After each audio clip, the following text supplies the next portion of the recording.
In this vlog, I am going to explain you what is MVVM architecture. So it's an architectural pattern provided by Google for development of applications. So we use it in this particular Android application, which I am going to show you now. So here you can see the project structure: model, view, view, model. So MVVM stands for the model, view, model. So basically we will go through each one so that you get the idea of what is what. So first of all, we will go through model. So what is a model? You can consider model to be a repository kind of thing. Not exactly repository, but the data is available in model. So like whenever you make any API calls, you fetch some data, or you fetch some data from local database. So all these kinds of data are being collected under model, and from model we will pass this data to view model.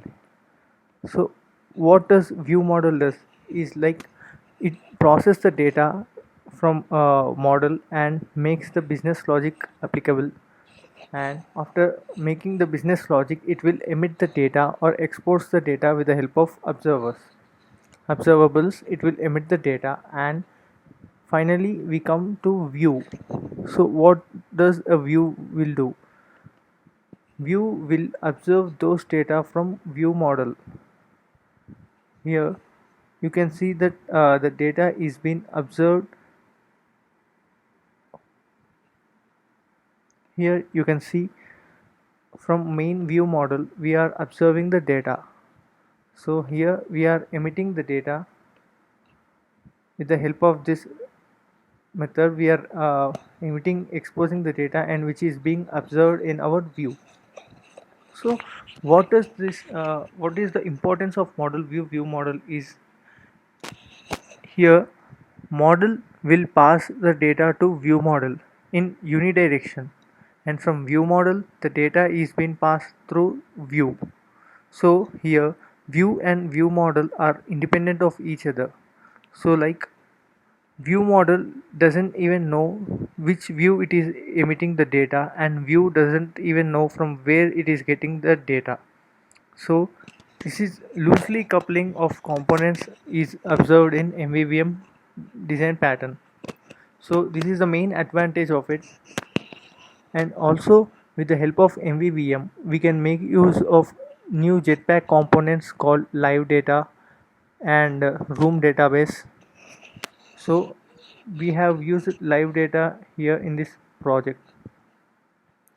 So basically the few advantages of using MVVM architecture is like the general scenarios where you are facing issues, kind of for example when you are in a particular activity and you are doing a certain operation, and by mistaken you have rotated your device like landscape to portrait mode. So here you can observe we are even handling those kinds of changes, that orientation kind of changes. All these things we are been handling with the MVVM pattern.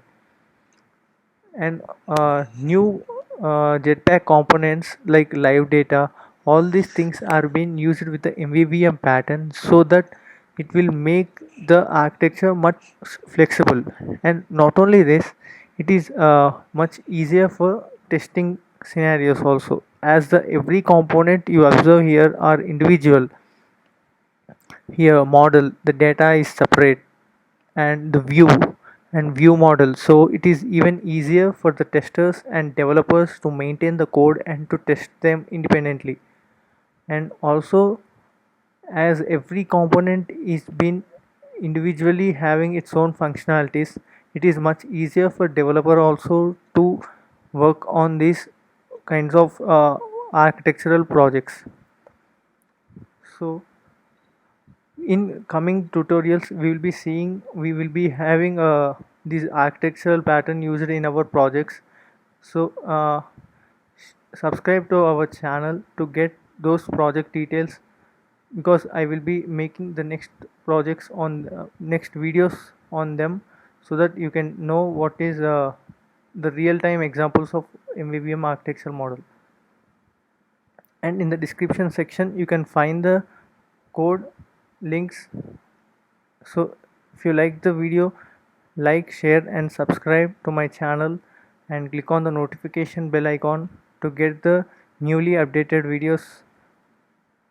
Thank you.